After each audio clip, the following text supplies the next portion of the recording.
This week inside the Juno Reactor, it's a pleasure to welcome Youth, an old friend who talks of the early days of punk, his formation of Killing Joke, a mentor to so many artists involved in the beginning of Goa Trance.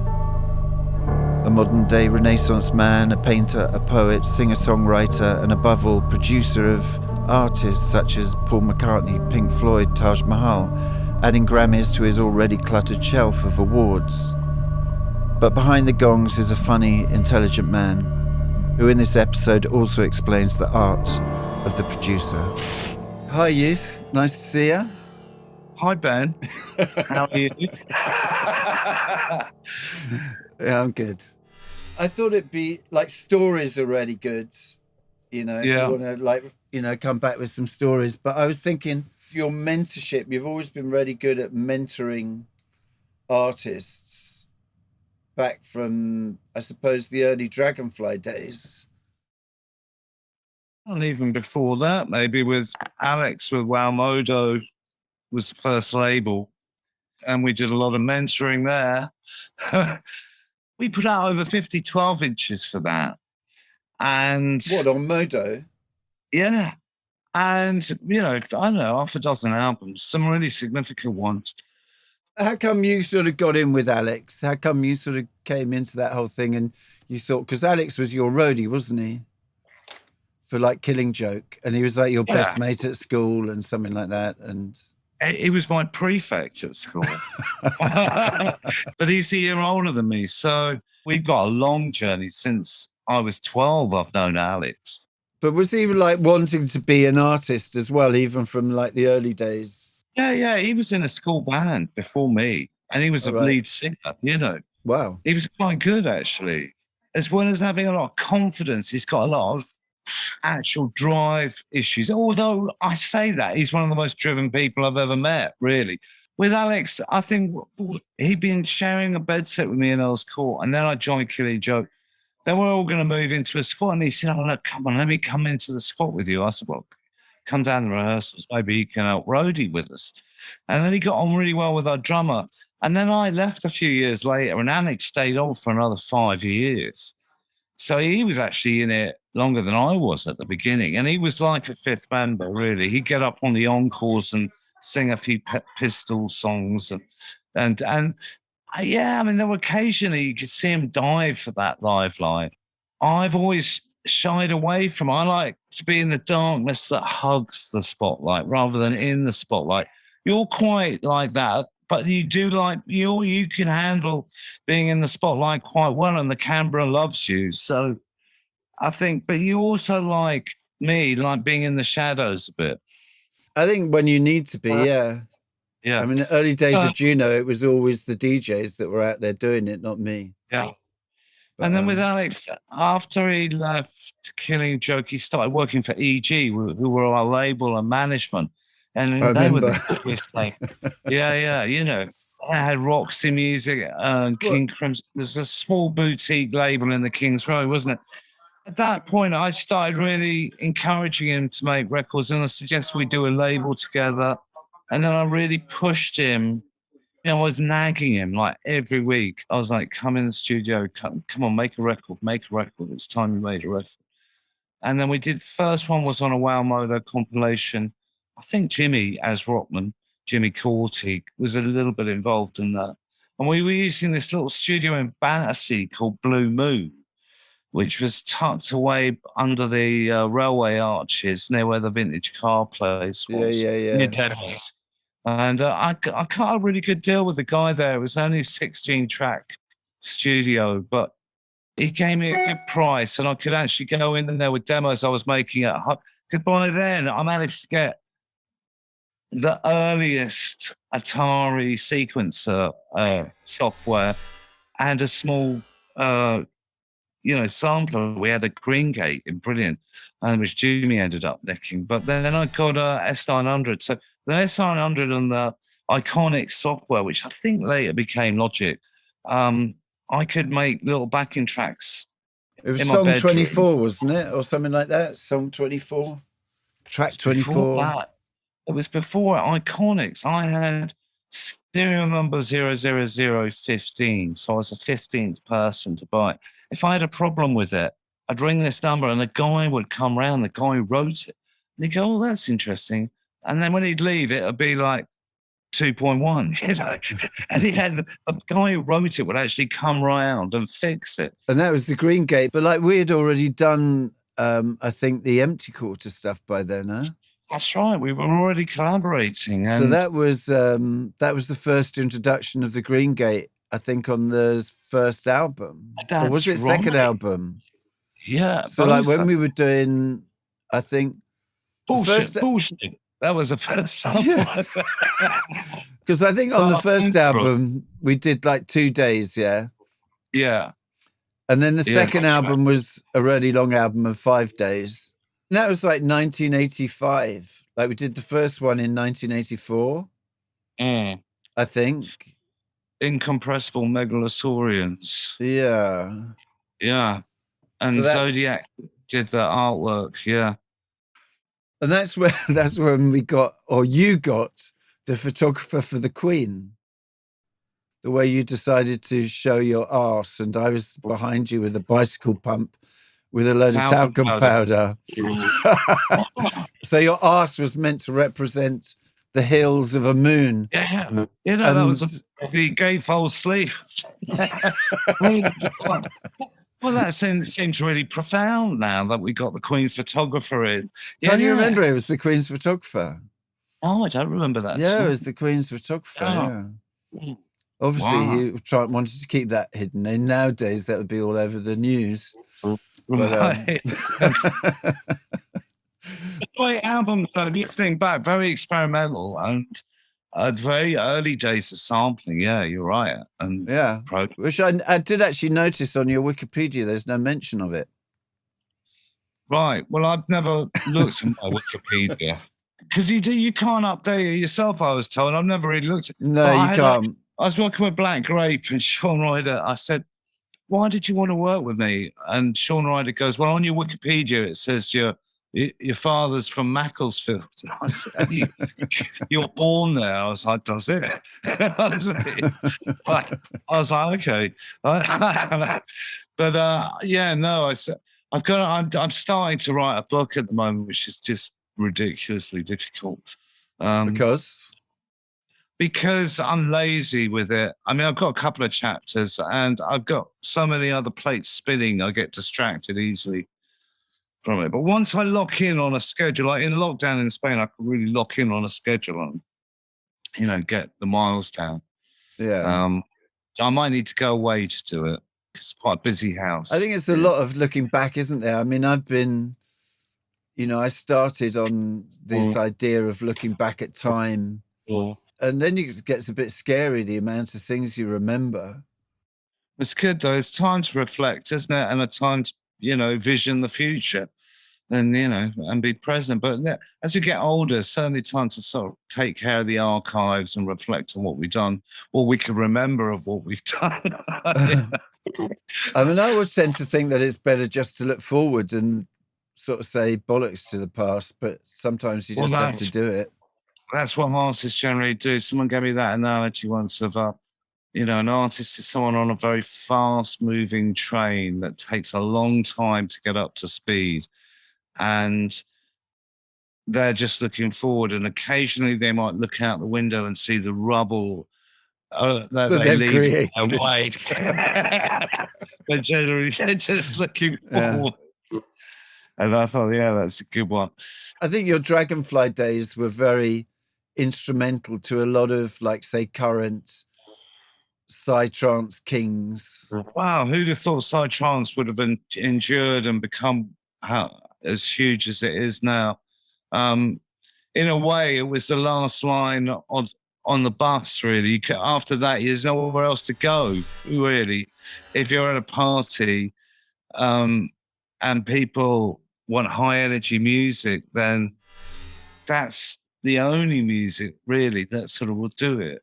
Like which people out of that whole sort of Dragonfly period do you sort of like honor, that you like them, that you're glad that you really brought through the channels of, because there's a lot of people that came through those doors but there's only a couple of them that really survived. There's some amazing artists came out of Butterfly Studios and Dragonfly Records. I mean, Ots, Simon P, two of the biggest that have made their name as artists, really. Yeah. Sometimes it's often the most talented ones that don't have the life skills to be. Who are you talking about? Youth? Well, I mean, Johan, maybe, real innovative, Johan. My God. But they don't have the resilience or the tenacity or even the vision to want to go that far with it. I think maybe with Johan as well, he never really got into the production side, which is like half, if not more than half of the writing nowadays. As it was then, but on a more blunt level. I mean, the simplicity of those records now I really love. A lot of early techno, it's like maybe 4 or 5 things happening, that's it.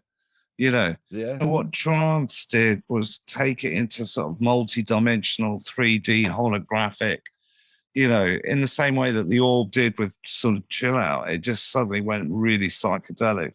But it's the repetitiveness that began it, I suppose. But I mean, people like Paul Jackson as well, some incredibly talented cats. There's some young kids today, and some of Jake's mates are making some really, really sophisticated bass-driven dance music at the moment. That's always, I mean, it's always going on, isn't it? But it's, I think what makes those times significant now is that Dragonfly was like the first label, and that first album, Order Ordinata, was like the template for the next 5 years of what was to follow. And within 2 years from being the first, there were about a dozen labels. Meanwhile, you were always operating as an outsider, really, on mute. You're on mute records, you're on a big independent label, doing what was then described as techno, really. Yeah. That became adopted by a lot of the freaks in Goa and became a big cornerstone of the scene. In fact, if you look at the scene now and how it's got to where it is, there's probably 3 or 4 innovative producer artists that have created that. And you're definitely one of them, I would say. In terms of how far you can take the production, still very few artists can get anywhere close to the vision you employed, because you have that experience of coming from early industrial and hip hop from the early 80s, from what we were doing, all the way through to the Matrix and big soundtracks, big, 75 millimeter epics, combining all that with a very tough, high energy, hard hitting dance groove. And I think maybe also that thing, I've got an ability to be a bit anal about stuff. Well, I think you always used to laugh at the fact I could spend a day on a hi-hat. But I remember it was actually more like 4 days on a kick drum once. maybe, And I had terrible toothache. I've been to the dentist, do you remember? Was that when you did the remix of a Sunsonic track or something? No, I think that was Empty Core in Hoxton when we were setting up. But mind you, once we got going, we did it really quickly, didn't we? And actually what was really great was, remember the gig we did at the Diorama. Yeah. And Jimmy was our engineer. Yeah. And Jonathan Moore, the playwright, got up. He's like one of the directors of the Berlin Opera now. I'm trying to get him to do my symphony. But yeah, those were really groundbreaking days, really. I mean, I remember Goa Gill, when I first met him in Goa. When I first arrived in Goa, I was kind of avoiding it. I didn't know what to expect. And then I met a DJ and he said, "Oh, look, come over to this guy's house. He's got all these lists and books of DJ sets. Can see what records have been played of yours in the last 5 years." And I said, "Oh, okay." And it was tons of Wow Modo singles in there. They're like big anthems, end of party anthems that hadn't sold even 25 copies in London. But well, anthems there. And when I met Goa Gil, who was one of the big DJs at the time, his favorite record of when he met me, he was like, "Oh, my brother," you know, and it was because of Glass Finger, another Empty Court record, which had been a big anthem there. And then, of course, I heard your Sonar record that you made with Stefan at a party there in '89. And then we put that out, I think, as Anjuna Dawn. Do you remember? We remixed it. Someone did a vocal. Someone did a vocal on it. Then I went back to Goa the next season. All these girls and all the couple of DJs going, "You can't say Anjuna in the title. You mustn't tell anyone about this place." And they said it's secret. You know, I said too late. I've been inviting all my friends. I told everyone about it. You know, Goa in those days was just a little undiscovered paradise with, you know, a couple of thousand freaks living in the. Have you been back out there since?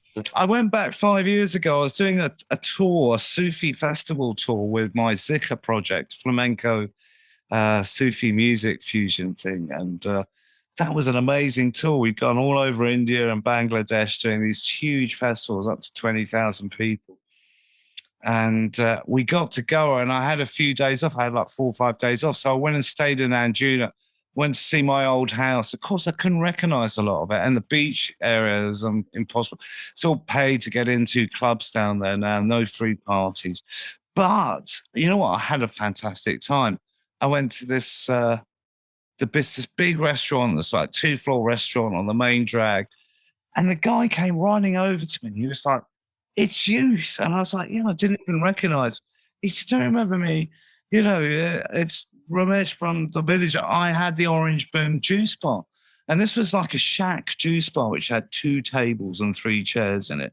But they did the best juices. And he named a couple of juices after me and Max, Garrett, and Prince, who was staying there, my American poet friend. And he said, "You supported us," and everybody came to us. And then you brought all your friends over, and everybody was really pissed off. But you brought all your friends over.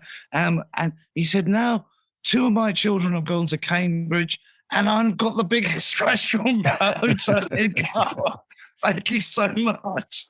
And I was like, you know what? That's real. You know, I'm glad I'll promote Goa to become what it has. And it's still great. I mean, it's very Ibiza, but, you know. I think it's also now much more of an Indian destination, isn't it? That's right. Seems like at the party it's predominantly Indian. Yeah. But I mean, there always was a big Indian element anyway, especially the hipsters coming down from Bombay. But you know, that scene, that music's, you know, given whole place a whole lot of you know, living, you know. Yeah, exactly. And so that's a good thing, I think. But you know, going to Azora and seeing what's happening with Boom and those festivals have become these huge international things. And also even the whole Burning Man thing, all of that kind of came out of that Goa philosophy, I think. And I think it's a really powerful force in a world, especially the world we see today, which is, you know, armies amassing on the Eastern Front, you know, fake news, you know, just crazy society. What we had there really was the kind of paradise found, sort of in a Milton-esque, you know, it was a really utopian, anarchic, free space. It's a great cauldron for like creativity. And I think sometimes you sort of get like creative blocks though, don't you? In those sort of type of scenes where they sort of, everyone's just happy that it goes.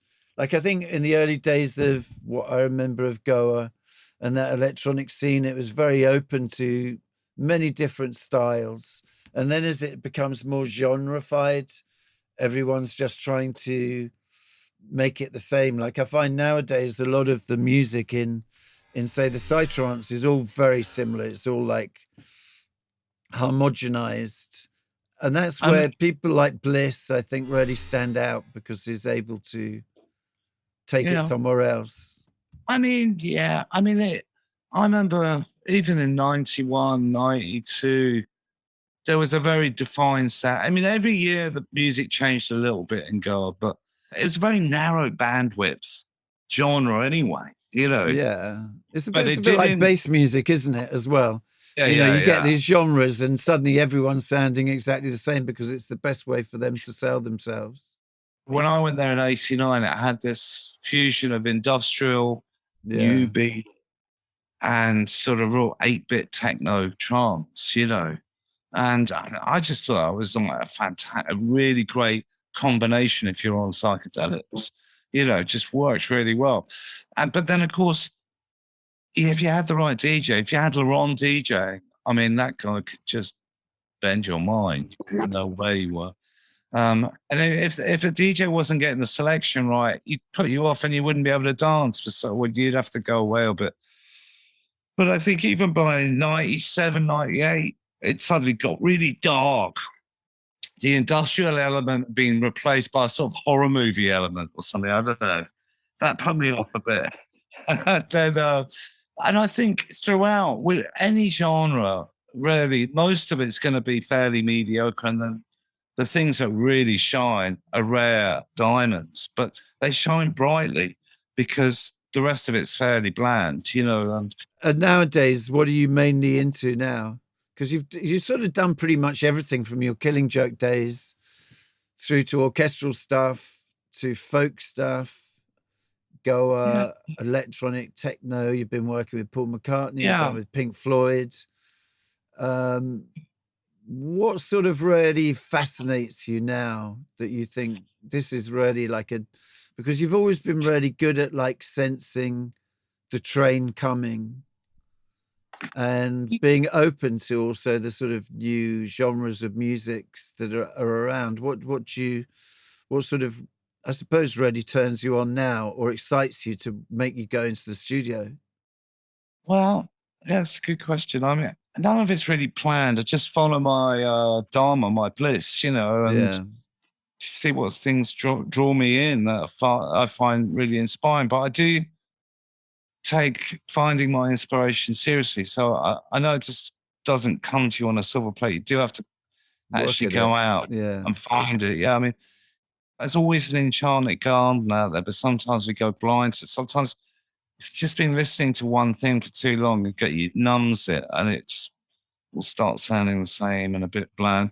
I've always been a very dynamic person. So like even when punk happened, I didn't throw away my Led Zeppelin or Pink Floyd albums. Weren't you living with John Lydon and Sid Vicious at one time? No, I was in a bedsit with Alex Patterson in Earls Court, and Lydon was just up the road in Gunter Grove, and I was in a band with his brother, and I was hanging out there a lot. So I spent a lot of time with him and Don Letts and Vivian Goldman, who I made an album with, her debut album just a couple of years ago after knowing us so long. But some of those cats have been, you know, that's part of my dharma is the reasoning and reckoning of minds that you used to get when you'd hang out a lot, which happened a lot in the 80s as well. And the 90s. Butterfly was set up for people to hang out with the Indian cooks. And you'd learn stuff. You'd learn where the moral compass was and what was the right way of doing things and what was cool and hip to listen to, you know, whether it be Can or Uroy, you know. These days, I am a bit of a maverick in that I've had a lot of success in many different genres, which is unusual for a producer. I think I got 2 Grammy nominations this year for Uroy, picked up a Grammy last year for Toots of the Maytals. And, you know, that sort of roots reggae, that's a fairly, I mean, even though I've been doing double my life, doing that kind of reggae is fairly recent for me. So that's a big achievement. Writing my symphony, which I started about 10 years ago when we went to Sinai together on holiday. That's when I started that. Most recently, I've just released my first sort of debut solo singer-songwriter album as youth called Spinning Wheel, which is unusually for me with very few collaborators where I'm playing and singing most of the instruments and writing the songs. Normally, I like working with collaborators. I like working with people for the same reason. That's how you hang out today. You work together, you know. Well, that's what I don't like about sort of modern day collaborations is that people are saying, "I'll send files." Yeah, I mean, that's And I just find that so boring. well, it's like a Zoom, isn't it? It's just one step removed, but I don't mind that as well. But it's nice being in a studio with different people.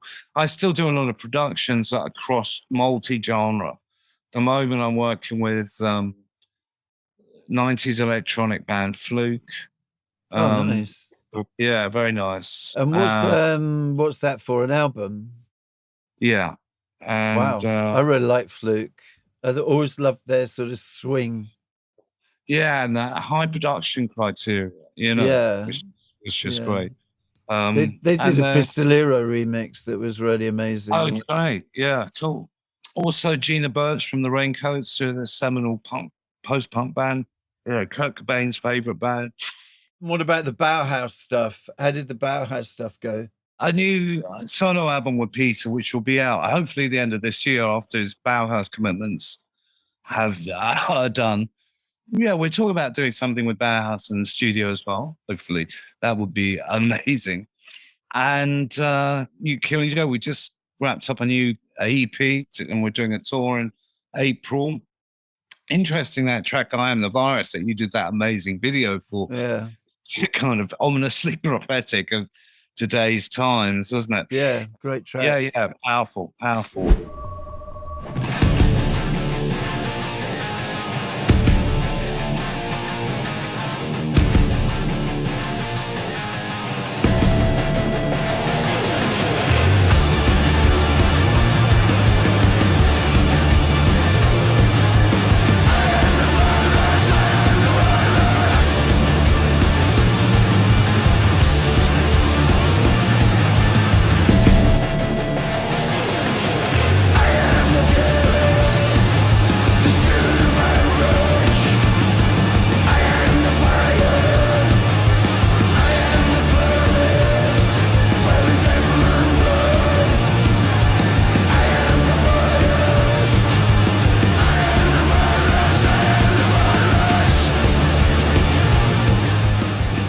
I think in that respect, you know, whether it's a banging, you know, acid trance track or visceral sledgehammer, you know, apocalyptic noise like Killing Joke, music is the medicine. You know, just wrapping up a sort of 2-hour ambient mix, which really is kind of meditational and ambient. But music, I do know, can really very, very quickly alter your whole mood swing and feeling of well-being, you know, in difficult times. Are you going back to do like a new Killing Joke album as well? Yeah. Then the CP is just the beginning of that, I think. And but whether it's Devotional Seat Singer, Manic Core, this band Bad Fractals that are coming out with our festival, rock, electronic mashup, really good. The Gulps, who are now blowing up in London. Now Alan McGee's, you know, working with them. I've done their first album, which came out last year. The Gulps. So much. The Gulps, yeah, they're very pan-European punk band. Very good, very now. I was out last night, actually, at the old dispensary, checking out some talent there because they have a lot of young hipster artists just get up and play on a Monday night. It's a late bar. And there's so much talent out there. I'd need 20, you know, clones of me to do all the music I'd like to do. Is there anyone out there you'd like to produce that you've always thought, wow, who's not dead? Yeah, of course, there's dozens of them. Stones, Dylan, to, you know, I don't know, younger artists, more contemporary artists. Eno. I mean, working with Roger Eno was a real high point. It's a path, I think. It's a journey, you know, it's following your dharma, creating your destiny, putting those bits of the jigsaw together. You're quite an old style producer from whenever I've seen you in the studio, the way you work. I know that there are that many sort of producers like you, I suppose, like in America, maybe. You care about a lot of things that I think a lot of other people don't care about. Well, that's a compliment. Thank you. I think I've experimented so much with different ways and styles of production. The ones that I gravitate to generally are traditional ones where you've got 4 people playing in a room together and there's a magic, you know, I mean, there's not necessarily like that. There's many ways around it. And I'm happy to, you know, be involved in whatever works. I mean, your really. sort of style of production reminds me of like sort of East Wind Wushu, the sort of art of fighting without fighting. You create a vibe, you say words, you make connections between things, and it's like you're always propelling someone to a better place. It's really about getting a flow, isn't it? So things flow, the wheels are turning. And, you know, by the time you get to where you thought you wanted to be, when you look at the view from there, there's a whole load of other things that could be that are even better than what you thought it could be. And that's what we're looking for, really. And so the process, it's not always traditional, but certainly often there's commonalities, similarities between the sessions. Because again, with every artist, every session, every genre, it's a whole different set of rules to ignore or to consider. How do you find it when you've got a band that generally hate each other? Well, that's often really good chemistry involved there, you know, and that's the chemistry you don't want to avoid, but you want to harness it and focus it to the common good, really, rather than the personal despair. Yeah. You know? Without mentioning names particularly, maybe, but what are some of the instances of those ones that you found quite amusing? Oh, I've had bottles of whiskey thrown at me. I've had some of the most talented artists are the ones that have actually the biggest insecurities and mental health issues. So, which philosophy, which techniques you employ to get the best out of them will have to change and be tailored bespokely to their needs. Which are some of the hardest ones that you've actually had to work with? I mean, I remember one person in particular that you mentioned. Certainly the hardest has been Killing Joke, and the first, really. But I mean, working with artists. I thought Axl Rose was quite a difficult task at one time. Axl was actually in quite a good place when I worked with him, but it was still very challenging. But when you're working with really significant cats, David Gilmour. What's it like working with David Gilmour then? There's a lot of expectation. You know what I mean? Of his guitar playing that is going to be amazing. Not only on him, but from him. You know, of what he wants to achieve from those sessions. You know, they're detail driven, but also they can be, the bigger the artist, the further down they're looking, the most paranoid and afraid of making any, you know, fearless leaps, which every artist has to do. You know, my job is to give them the confidence and guide them, navigate them to giving the best of what they got and to find out what they really got to say and articulate how it's said. You know, if you're too self-aware of that, you won't get anything done. So you have to be true to yourself. You have to know who you are and be who you are, and then employ a lot of tact and diplomacy to be able to, and sensitivity, empathic resonance to understand who they are quickly, what they need, and how to get it. You know, I mean, that's what you got to do. And I mean, you've had quite a long relationship with Paul McCartney now, haven't you? So I mean, that must be quite a much easier one, huh? I don't think it gets easier as it gets long. Yes. More complicated in many ways, but because those artists only get bigger and bigger. Actually, have you seen the Beatles Get Back yet? I really want to. I sort of thought, yeah, it sounds amazing. Genius at work, close up. I mean, and you see what they've been. I mean, what they achieved effortlessly. Well, it wasn't effortlessly because they worked really hard, but I mean, it seems to be effortless. It just pours out, and then it's right there on camera. It sounds amazing as well.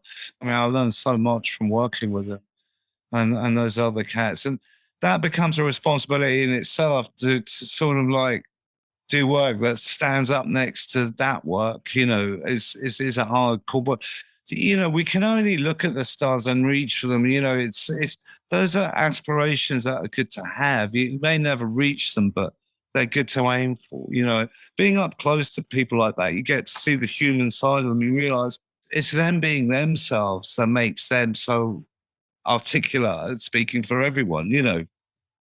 So most of that journey as writers or producers is an inner journey of us self-realizing and, you know, managing to transcend the limitations of what we've had to go through and all the struggle and pain and tears we've gone through to get there, you know.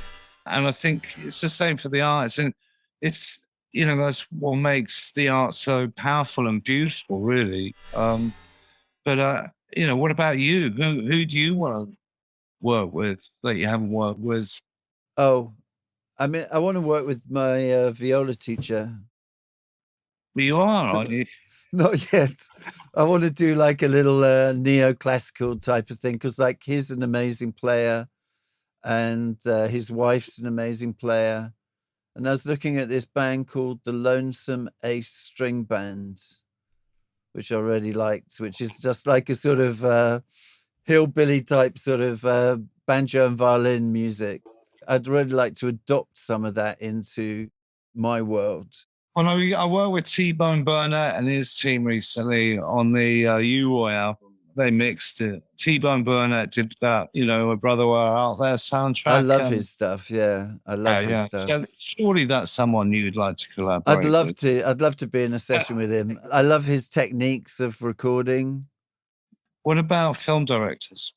Oh, there's a lot of film directors I'd like to work with, Who's the top three? Maybe the guy who did June, that French guy, I forget his name. Very good. That was, yeah, great soundtrack. You know, obviously, I just keep on working with Django before he sacks me. Right. I did his film. Django's my son, for everyone who doesn't know. I don't really have a massive desire to work with names. I think we've done quite a lot, youth. Yeah, covered a lot. Yeah, it's good chat. Covered a lot. Yeah, it's been very nice. And yeah, thanks for coming on. Thanks again for Youth for coming along and joining us inside the Juno Reactor. To Maro at Kenji Productions for producing these shows. If you want to follow the podcast, do hit the subscribe, the like button, or even place a review. This helps our visibility on certain platforms. And hopefully again visit us inside the Juno Reactor.